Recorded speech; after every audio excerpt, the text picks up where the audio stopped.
The aims of this course, there were multiple. I guess one of them was to quickly learn as much as we could about Japanese religions in the first week of class before we went to Japan, which was the second part.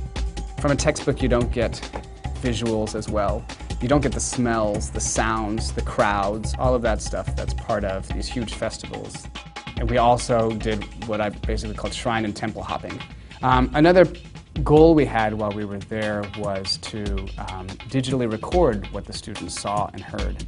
And they're now using those digital resources to create, or to finish now, today they're finishing a website on Japanese religions that will serve as a way for other college, especially college students who are studying about Japanese religions, to learn some of the history of these shrines and temples, to learn a little bit of background about what a Japanese festival is like. While in Japan, I know we learned a lot very quickly, and actually trying to translate what we learned there into the website refreshed it all in your mind, and it kind of cemented it there, because there are a lot of different aspects to each and every single shrine and temple and festival that we saw, and so a lot of that would probably have been lost if I hadn't have been able to work on a project like this. And then in this week, we've also been working on Second Life.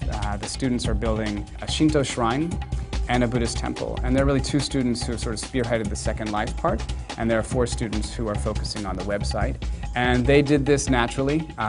We had, that first week of classes, we also had a training session on a website when a graduate student who's worked with IDEA in the past came out and gave the students a crash course on how to build in Second Life.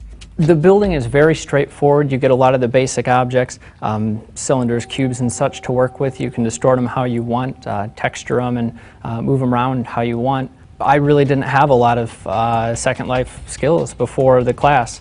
We did the quick run through with Jake, the graduate student. He kind of described what we were looking for as far as building and how to put things together. From there, it's all off of our memory and our imagination for the most part. I think students learn best when they do the work on their own.